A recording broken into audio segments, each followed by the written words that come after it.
I'm Brett. I'm a franchisee and a regional franchisor, Southern Victoria and Tasmania. 3 years last month. Civil construction, landscaping, lawn mowing, that sort of thing. Just for myself. Physically couldn't do it anymore and needed a break, needed something else. Had a look into it. Kicking goals, loved the business. Compliance. It's one of those ones which Matt Kane touched on before. It's one of those ones where it has to be done in certain environments. It's strongly recommended in others. It doesn't go away. It's not going to go away. The fire, the exit light side, it's a good business, it's a good package. They all bounce off one another really well. I like civil, I like that sort of thing. I've got everything across the whole range. Ranging from offices, schools, factories, warehouses, civil construction customers, you name it, we do it all. Reliability. I've been told by many customers over the years that I might not have been the cheapest, but I answered my phone. I emailed when I said I emailed, when I said I would. And a good thing about it, I suppose, and we try and get this into the guys in training, it's customer service. Doing the job itself is about 20%. It's that customer service relationship we have with our customers, and that's what gets us work. We have the name, we have the brand behind us, but we provide exceptional customer service. Anyone off the street can go and do a one-day test and tag course. We spend, as you know, 3 days doing Jim's Group specific training, and then we take them into our room for 8 days.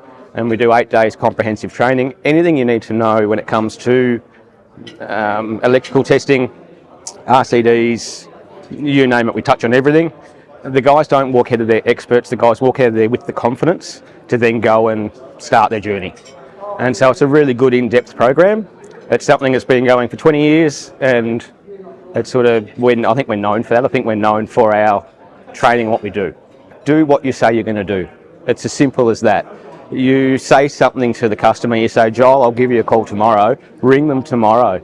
You say, I'm going to shoot you an email, shoot you an email. If I say I'm going to be there at 10, I'm there at 10. It's the simple things, but they work. I, like most franchisees, I'm extremely proud of my 5-star rating. I'm just shy of the 100. But it's the basic things. It's do what you say you're going to do. And we drum that into the new franchisees in training that follow it up. That's where we differ from the others. So we do anything, we want to be that one-stop shop for customers.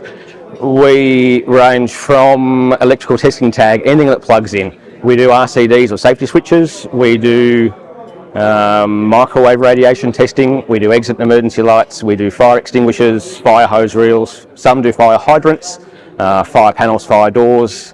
We do first aid kits. We do replenishing, restocking. We do inspection. We do supply. A good sales thing also that helps us is we sell fire equipment. We sell first aid kits. So we can say to the customer, unfortunately this one is removed from service, here's a new one. Everything just works. I touched on before, they all bounce off one another really well. They're just really good businesses that mesh. They all mesh, we can be that one-stop shop for that customer. And at the end of the day, we can say to that customer, we can save you money. You're not going to have 3 different contractors come out, you can have one. You're paying me to turn up, I can do this, this and this. One invoice, one set of reports, and they're happy. A leakage test, so what we're doing is it's called a leakage test, run test. We're running the appliance to pick up any potential fault current leaking from the appliance. There is a minimum tolerance that's allowed, so if it's a class 2 appliance, like a power tool, something like that, we're allowed to have what's called 1 milliamp of leakage. That's safe. And with a class 1 appliance, is an earthed appliance, kettle, toaster, monitor, that sort of thing, we're allowed to have 5 milliamps of leakage. So what we're doing is we're just making sure that that appliance is safe for use and that you're not in danger. We go above and beyond. There's people that out there and they will do a visual inspection. We all do a visual inspection. That's where most things do fail. We pick up something visually and it won't go to the tester. That's when we stop. And then they'll go and they'll do what's called installation resistance test, but they won't follow up with leakage. The Australian standard says that you don't need to do leakage. We do leakage on everything we test. And so we're going that next level. And so we're offering good compliance reports. We're not giving you an exercise book filled out in pen. We're giving you PDFs for what we've done. You can't fudge your results. You can't print a tag without doing a test. It's just the next level where they're down here and we're up there. People talk about competition. I don't see some of the others as competition because we're two completely different platforms. Where they're sort of down here, we're up here. They're going for your quantity, we're going for your quality. And we're a premium service. When it comes to electrical safety, overloading power boards. There'll be one of your biggest ones. You'll have a daisy chain of power boards. There'll be fan heaters, there'll be whatever running off those power boards. And if you don't unplug something, you might not see what's behind it. And so that's where a visual inspection is really, really important, because you might unplug something, it could be burnt, it could be damaged in a certain way. Probably one of the biggest things is double adapters and power boards. They're our most common fails, but people sort of push the boundaries, I think, because, and it's not from trying to get away from things, it's they don't know.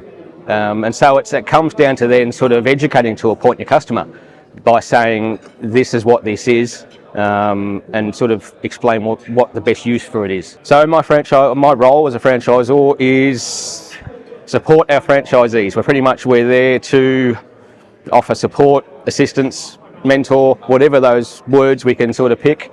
We're there for them. We're there to assist finding work. We're there to assist with training, and it's ongoing. It's not something that sort of stops once they're out the door.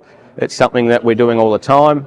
We've got a regional training workshop in a couple of weeks' time, suggested by the franchisees, and we're combining Victoria and Tassie, and we're getting together to ongoing with training to do that sort of thing.